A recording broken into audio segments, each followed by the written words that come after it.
kung may luma kang sound system na may malalaking speaker pero hindi mo na magamit dahil hindi ka na gumagamit ng CD, cassette o radyo. Sa ipapakita ko sa iyo ngayon, magagawa mong bigyan ng panibagong buhay ang luma mong sound system, gagawin mo itong mas moderno at magkakaroon ng konektibidad na hinahanap natin ngayon.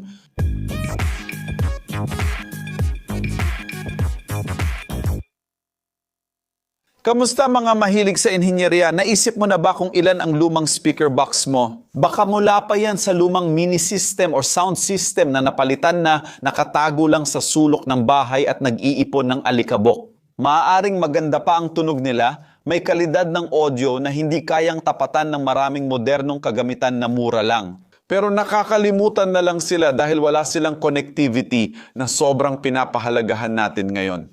Siyempre, sino bang ayaw ng kaginhawaan na mapatugtog agad ang paboritong kanta mula sa cellphone, walang wires at abala? Madalas na itong nangyayari sa maraming tahanan kabilang sa amin. Dahil sa teknolohiya, malaki na ang nabago sa paraan ng pakikinig natin ng musika. Mula sa mga CD at cassette tape, napunta na tayo sa digital streaming at ang kaginhawa ng Bluetooth ay halos naging pamantayan na. Pero ano ang gagawin natin sa mga matitibay na speaker na may kahoy na cabinet at mga high fidelity na audio component na hindi na akma sa bagong setup na ito? Para sa iba, tulad ko, sayang kung itatapon lang natin yon, hindi ba? At dito pumapasok ang ideya ng teknolohikal na pagre-recycle o gaya ng tawag natin dito, matalinong muling paggamit.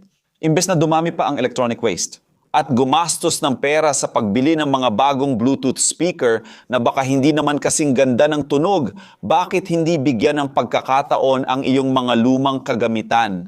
Ang magandang balita ay hindi lang ito posible, kundi nakakagulat na simple at abot kaya pa, kaya maaari mong maranasan ang mataas na kalidad ng tunog na may kasamang modernong kaginhawaan.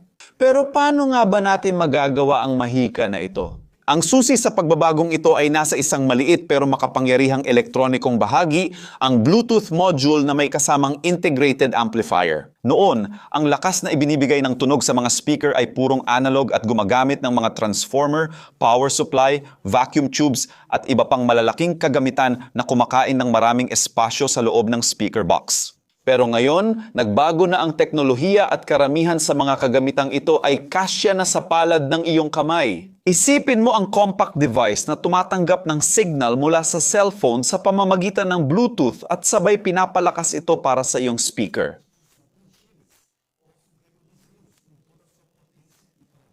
Paano mo bibigyan ng makabagong utak at bagong puso ang isang klasikong katawan? Maraming opsyon sa merkado para sa trabahong ito at isa rito ang namumukod-tangi dahil sa praktikalidad at tampok nito. Ito ang malit na ito na isang Bluetooth 5.0 receiver module na may amplifier mula sa tatak na Cinelink.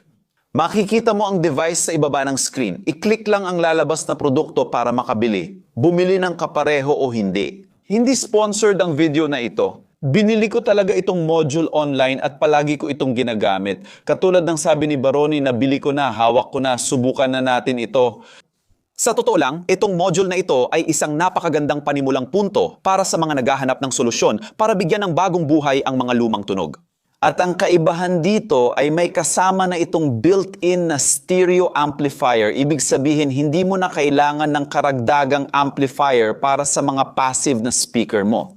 Ibig sabihin, alam mo yung malaking kahon na puno ng mga pindutan mula sa luma mong sound system? Pwede mo na yung itapon at gamitin na lang ang mga speaker nito. Pinapasimple nito ang proyekto, ginagawa itong mas direkta at mas kaunti ang pyesa. Ang maganda dito, nakakabit ang module na ito sa mga lumang speaker, eksaktong katulad ng pagkakabit nila noon sa mga lumang sound system, gamit ang mga direktang connector na may mga wire. Mas madali at natural ang proseso kaysa inaakala. Itong module na ito, halimbawa, gumagamit ng teknolohiyang Bluetooth 5.0 na nagbibigay ng mas matatag na koneksyon at may transmission range na mga 15 metro. Sa mga bukas na lugar, tinitiyak nitong makokontrol mo ang musika saan ka man sa kwarto. May stereo itong double channel output kaya pwedeng mag-connect ng dalawang speaker tulad ng mga lumang sound system. Isa para kaliwang channel at isa para kanang channel para mapanatili ang immersive na audio experience. Para mapagana ang module, kakailanganin mo ng direct current power supply na nagbibigay ng 8 hanggang 24 volts.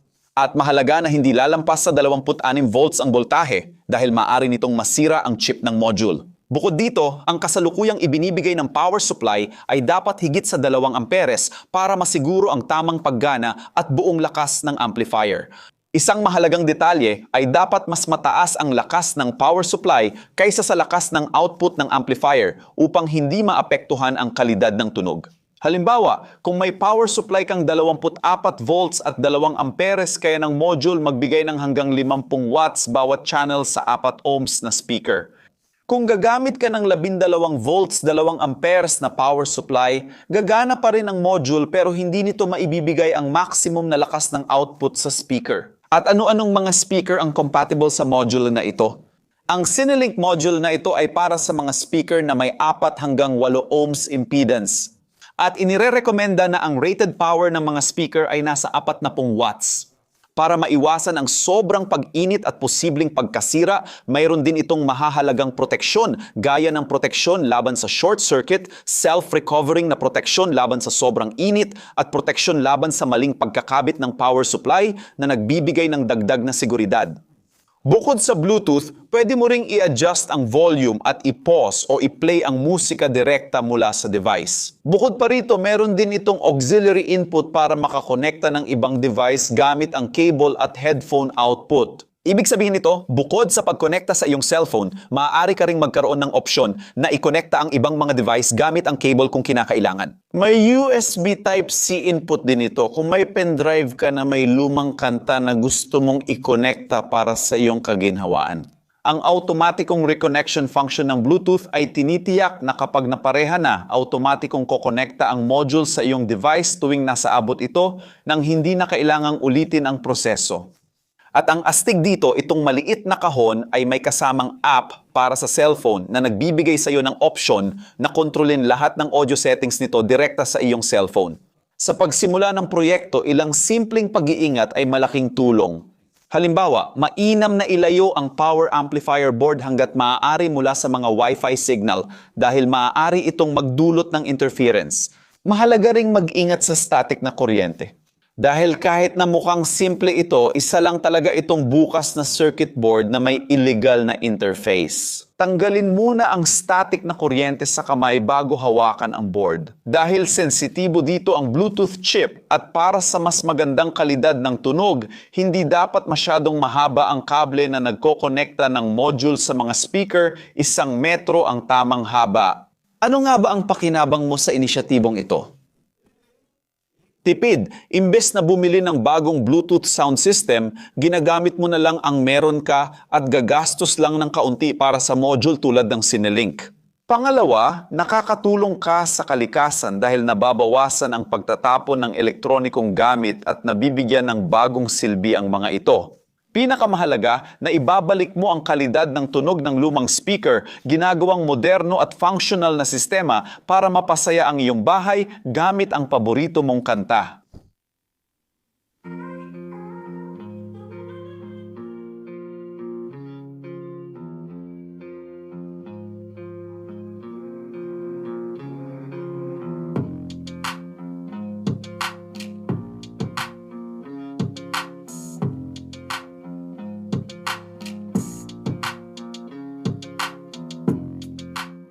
Seryoso. Nakakabilib kung paanong maliit na bahagi ay nagdudulot ng malaking pagbabago, pinagsasama ang kalidad ng nakaraan at kaginhawaan ng ngayon. Ginawa ko ang video na ito dahil hindi ko pinansin ang aparatong ito, pero mas marami pala itong naibigay kaysa sa inaasahan ko. Pinalitan ko ang malaking kahon ng mga pindutan at gamit na di ko na ginagamit na nasa gitna ng mga speaker. Para sa maliit na aparatong ito na kasya sa palad ng kamay ko. Nakatipid ako ng espasyo, umunlad ang teknolohiya, at ngayon pwede ko nang i-connecta ang cellphone ko sa Bluetooth para makinig ng kanta. Gamit ang mga lumang speaker na ito, na bawat isa ay may 30 watts, iiwan ko ang link ng aparatong ito sa Mercado Libre sa isang bahagi ng screen para makita mo. At magugulat ka kung gaano ito kaganda gumana. Hinahanap ko pa rin ang paraan para maging portable ito, pero ibang usapan na yan para sa susunod na video.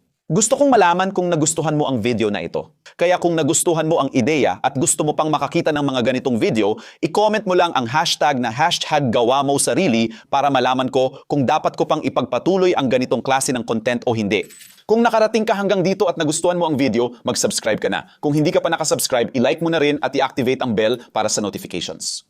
At kung sa tingin mo ay interesting ang aming content, maaari mong isaalang-alang na maging miyembro para matulungan kami na magpatuloy sa paggawa ng content dito sa platform at ma-acknowledge ka rin sa aming mga video.